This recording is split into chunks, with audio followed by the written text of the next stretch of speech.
हमने पहले भी चर्चा की थी, पाकिस्तान और अफगानिस्तान के बीच झगड़े की सबसे बड़ी वजह ड्यूरन लाइन है, जिसने पश्तूनों को बीच से काट दिया बिल्कुल, कुछ इधर रह गए कुछ उधर रह गए। और एक ग्रेटर अफगानिस्तान बनाना चाहता है तालिबान वहाँ पर, जिसमें वो उन सबको सीमाओं को मिला लेना चाहता है। तो वो तालिबान सरकार का प्रवक्ता कह रहा है ये तो लाइन तब खींच गया था अंग्रेज ब्रिटिश गवर्नमेंट जब पाकिस्तान का वजूद ही नहीं था, मतलब हिंदुस्तान का बंटवारा भी नहीं हुआ था, उसने अफगानिस्तान के सामने साथ सीमा खींच दी। तो ये तो एक इमेजिनरी लाइन है, हम इसको नहीं मानते, ये बात तो वो खुल के कह रहे हैं। और ये तालिबान वाले कम से कम वो नहीं है कि आप भी समझें कि डिप्लोमेटिक नाइसिटीज़ में ये हम कुछ कह कुछ रहे हैं, मन में कुछ और है। ये तो जो करते हैं वही बोलते हैं, वो तो खुल के कह रहा है कि इससे अपना कोई लेना देना नहीं। जब ये पहली बार हुई थी तब भी हम लोगों ने इस बात पर चर्चा की थी कि अफगानियों को समझने की ज़रूरत है। वो एक लड़ाका कौम है और जो बात करते हैं वो साफ साफ करते हैं, ठीक है।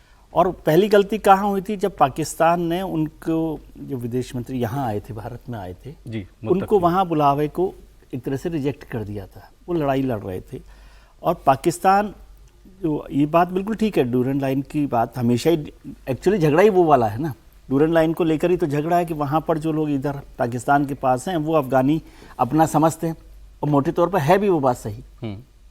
जब ब्रिटिश गवर्नमेंट ने उसको बांटा ड्यूरन लाइन को, तब अफगानी उधर के हिस्से में गए, तो वो उस लड़ाई को लड़ रहे हैं। लेकिन वो लड़ाई नहीं होती है तो चलता रहता है, कोई बात। लेकिन जब आप खुद आमने सामने खड़े हो जाते हैं, और पाकिस्तान ने जिस तरह से उस पर काम किया, उससे ये नाराज़गी बढ़ी है। फिर भारत में जब वो आए हैं तो उससे उनको एक ताकत भी मिली है, और ये साफ बात हुई है। और अफगानिस्तान जान रहा है कि पाकिस्तान इस समय कमज़ोर स्थिति में, वह अपने अंदर, घर के अंदर जो लड़ाई हो रही है, कुछ सरकार जैसा तो बना लिया, एक तंत्र एक सिस्टम डेवलप कर लिया, और अब वो पूरे दुनिया में इसी को कर रहे हैं ना कि उसका अप्रूवल हो जाए उसको। हाँ, तो मतलब वो कोई इतनी हल्की चीज नहीं है जैसा पाकिस्तान शायद मान रहा है। देखिए, जब सुग्रीव बाली से लड़ने गया था ना, तो बाली ने कहा कि हम तो इसको इतनी बार पीट चुके हैं, ये फिर क्यों आया? इसके पीछे कोई ना कोई तो है, तभी ये लड़ने आया है। तो कोई ना कोई उसके पीछे है, तालिबान के पीछे।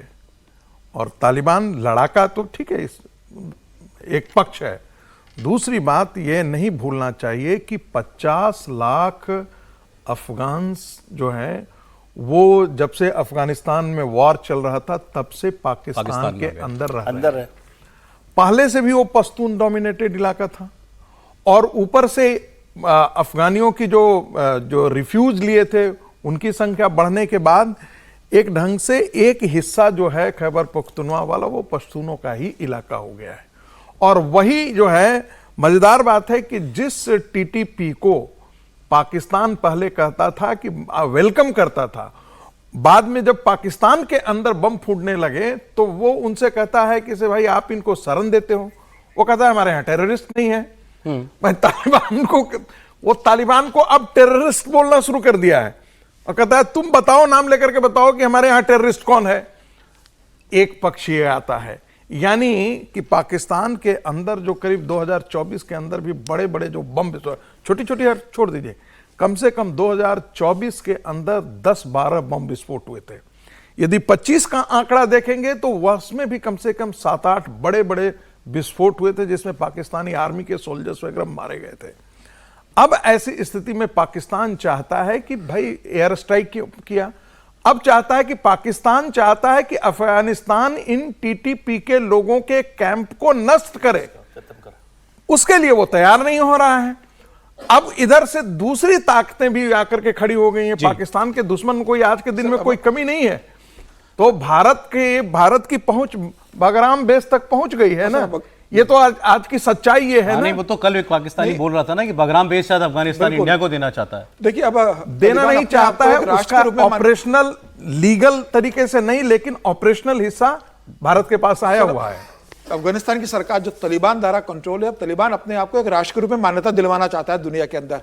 अब वो तालिबानी अपने आप को पता नहीं चाहते कि जिस तरीके से उन्होंने अफगानिस्तान पे कब्जा किया था, वो कह रहे भी अब हम नेता बन गए, हम एक देश चला रहे हैं, हम सरकार है, हमें उस सरकार के रूप में आप दुनिया देखें और हमें मान्यता दे। आज भारत ने काबुल में अपना दूतावास खोला, एक शुरुआत हुई है। तो वो अब धैर्य का परिचय दे रहे हैं और पाकिस्तान को बताना चाहते हैं कि भाई हम आपसे युद्ध लड़ना नहीं चाहते। हमारी जो छवि बनी हुई है कि हम सबसे लड़ते हैं, सबसे मारकाट करते हैं, हम धैर्य का परिचय दे रहे हैं, हम एक राष्ट्र के रूप में व्यवहार कर रहे हैं। ठीक है। आप हमारे क्षेत्र में हस्तक्षेप मत करो, अगर आप हमारे क्षेत्र में हस्तक्षेप करोगे तो हम आपको घर में घुस के मारने से रुकेंगे नहीं। लेकिन अब तालिबान अपने आप को एक राष्ट्र के रूप में मान्यता दिलवाने के लिए मुझे लग रहा है कि एक थोड़ा परिपक्व ठीक है सर, अगली खबर मैं बताता हूं आपको, बड़ी अजीबोगरीब खबर है। सीरिया जो सुग्रीव बाली का रेफरेंस दिया, ये इन्फॉर्मेशन है या वार्निंग है पाकिस्तान को? प्रोफेसर साहब जानकार आदमी है, कुछ तो जानकारी होगी। सीरिया के राष्ट्रपति अहमद अल शर्रा, जिसे अमेरिका ने अभी कुछ 2 साल पहले तक एक अंतरराष्ट्रीय आतंकवादी घोषित किया हुआ था, वो इस महीने वॉशिंगटन जाएगा, व्हाइट हाउस जाएगा। अमेरिकी राष्ट्रपति डोनाल्ड ट्रंप अल शर्रा की मेजबानी करेंगे, बहुत सारी बातें होंगी। 2003 में ये जो अल शर्रा है, ये अलकायदा में शामिल हुआ था, अमेरिका की सेना के खिलाफ लड़ा, और इस दौरान अमेरिका ने इसी व्यक्ति अल शर्रा पर $10 बिलियन का इनाम घोषित किया था। 2 महीने पहले ही अमेरिका ने उसे आतंकवादियों की लिस्ट से हटा दिया। फिर सऊदी अरब में इनकी मुलाकात हुई, और अब 10 नवंबर को ये आदमी वॉशिंगटन जाएगा। अब आप सोचिए, ट्रंप व्हाइट हाउस में आज तक कभी कोई सीरियाई राष्ट्रपति नहीं गया। एक तो ये पहला आदमी है, दूसरा वो आदमी जिसको अमेरिका ने, जिसके सर पे इनाम रखा हुआ था, उससे गले मिलेंगे ट्रंप, उसके साथ मेजबानी करेंगे। आप पूछेंगे ऐसा क्यों? सीरिया एक बड़े लंबे अरसे तक बशर अल असद की डिक्टेटरशिप में रहा, और वहाँ जो विद्रोह हुआ जिसमें ये व्यक्ति भी शामिल था, लेकिन ये हमेशा सारी जिंदगी जिहादी ताकतों के साथ रहा। कभी एक वक्त अलकायदा के भी साथ था। इसने उस विद्रोह में लीड किया, बशर अल असद को सीरिया छोड़ के भागना पड़ा, और ये राष्ट्रपति बन गया। लेकिन वहाँ एक लड़ाई चल रही थी आईसिस से भी। जो इस्लामिक स्टेट ने जो अपने लिए जो देश बनाया था, उसमें सीरिया का एक बहुत बड़ा हिस्सा था, तो ये अल शर्रा उससे भी लड़ता था। और अब एक अलायंस बना रहे हैं कई सारे देशों का, जो मिलकर वहाँ आईसिस की बढ़ती हुई गतिविधियों को रोकेगा।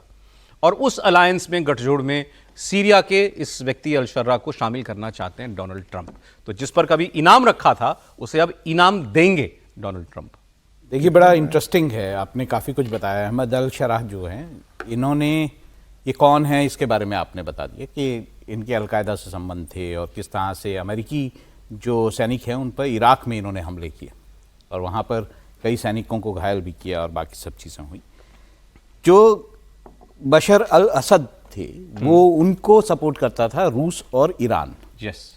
और ये जो व्यक्ति हैं, ये जब उन्होंने पिछले साल दिसंबर में जो है वो हटाया और वहाँ से भगाया इन्होंने, तो उसके बाद से वहाँ पर ईरान की जो इन्फ्लुएंस था वो कम हुआ है। उधर से जो बाकी देश हैं उनके भी इन्फ्लुएंस कम हुए हैं। अमेरिका अपना इन्फ्लुएंस अब वहाँ बढ़ाना चाहता है। पर आप अमेरिका को देखिए, किस तरह का देश है जो पहले एक आदमी को आतंकी घोषित करता है, अब उससे गले मिलने जा रहा है।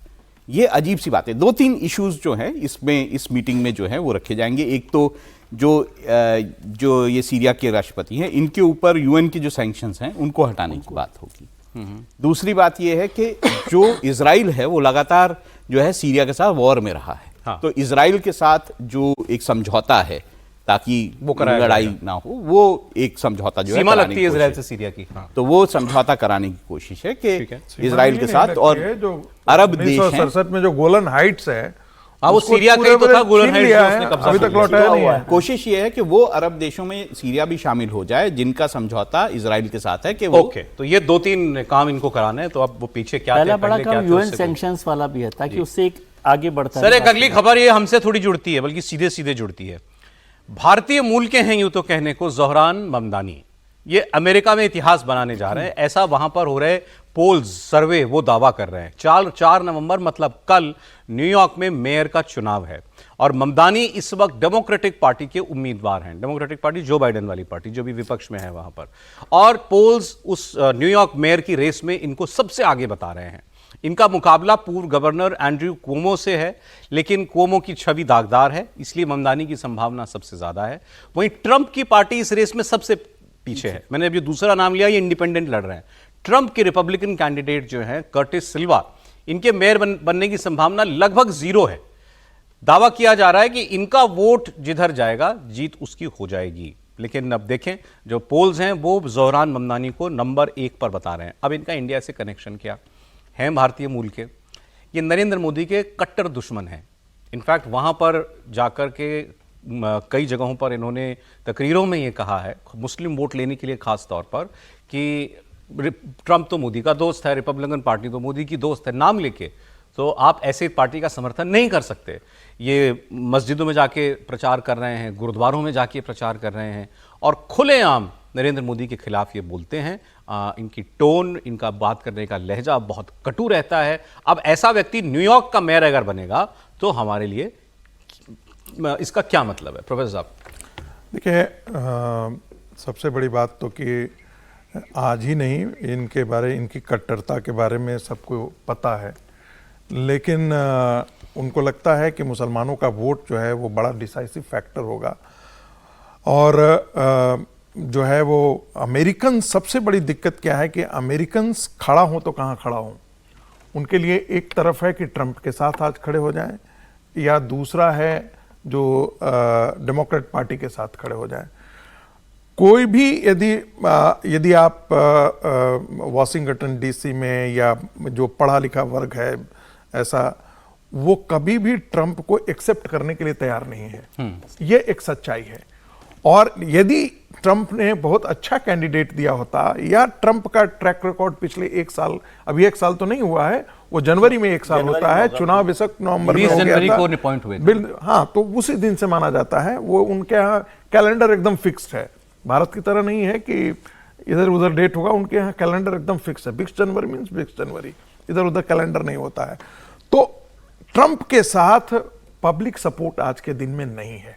ऐसे में इनके जीतने की संभावना बहुत बड़ी आप है। भी मानते हैं मेयर बन जाएंगे न्यूयॉर्क के? बिल्कुल, इसकी पूरी संभावना है। जो सर्वे है वो ऐसे नहीं है, इनके बारे में बहुत दिनों से इस प्रकार की राय बनने आ रही है। एक रीसेंट सर्वे आया है जिसमें ये माना जाता है कि ममदानी जो है वो 40.6%। क्या कहते रहे ये भारत के लिए और मोदी के लिए? ये बहुत कुछ कहते रहे हैं, पर ये इंटरेस्टिंग है भारत के लिए कम बोलते हैं, मोदी के खिलाफ काफी हैं। और मोदी और भारतीय जनता पार्टी ये 4 साल के लिए चुने जाएंगे और 4 साल जो है ये मेयर रहेंगे, पूरा एडमिनिस्ट्रेशन। और न्यूयॉर्क दुनिया के सबसे बेहतरीन शहरों में से, सबसे बड़े शहरों में से, सबसे अमीर शहरों, अमीर शहरों में से बड़ी है कि मतलब ट्रंप को एक ये नहीं है सर, वर्जीनिया और न्यू जर्सी में विधानसभा के चुनाव हो रहे हैं कल, तो वो भी एक ट्रंप के सामने चुनौती है कि भाई न्यूयॉर्क सिटी का मेयर का चुनाव और वर्जीनिया और न्यू जर्सी के अंदर जो विधानसभा के चुनाव हो, अगर आप इसको धर्म के चश्मे से देखना चाहते हैं तो ये भी कह सकते हैं कि लंदन का मेयर भी मुसलमान होगा और न्यूयॉर्क का मेयर भी मुसलमान होगा। मैं आपको नायर के बेटे हैं, मीरा नायर के बेटे, जो डायरेक्टर है उनके बेटे हैं मीरा नायर के बेटे। अगली खबर बिहार से, प्रधानमंत्री ने अभी एक बात कही है, मैं इंतजार कर रहा था खबर आ जाए तो मैं, क्योंकि तस्वीरें निकलने में 2 मिनट लगा, तो मैं आपको बताता हूँ। प्रधानमंत्री राहुल गांधी ने, माफ कीजिएगा, प्रधानमंत्री नरेंद्र मोदी ने, अब ये क्लिप चलेगी, खूब बहुत क्लिप चलेगी है। प्रधानमंत्री नरेंद्र मोदी ने राहुल तेजस्वी पर हमला बोला और कहा कि ये लोग राम मंदिर जाने से कतराते हैं, लेकिन दूसरे देशों के त्योहारों को कूद कूद कर मनाते हैं। किसकी बात की थी प्रधानमंत्री ने? आ गई तस्वीर आपकी स्क्रीन पर, थोड़ी दिनों पहले आई थी। हैलोवीन अंग्रेजों का, मतलब ईसाइयों का एक पर्व होता है, इसमें बच्चे जो हैं वो अलग अलग वेशभूषाओं में, डेविल जैसी वेशभूषाओं में जाते हैं और ट्रीट मांगते हैं। कुछ लोग उसमें चॉकलेट टॉफी उनके बैग में डाल देते हैं। क्योंकि ये रोहिणी जी आचार्य जो हैं, लालू जी की बेटी, सिंगापुर में रहती हैं। जमीन नहीं दिया लालू जी ने गिफ्ट में, उनको वहाँ बच्चे उनके वहाँ बड़े हो रहे हैं, तो उस परिवेश के बारे में उनको मालूम है, तो उनको मालूम था हेलोवीन क्या, हेलोवीन इस बीच पड़ा, तो वो लालू जी के साथ हेलोवीन खेल रही थी। वैसे तो बड़ा क्यूट वीडियो है, लालू जी नाती पोतों के साथ खेल रहे हैं, इसको उठाया प्रधानमंत्री मोदी ने। सुने।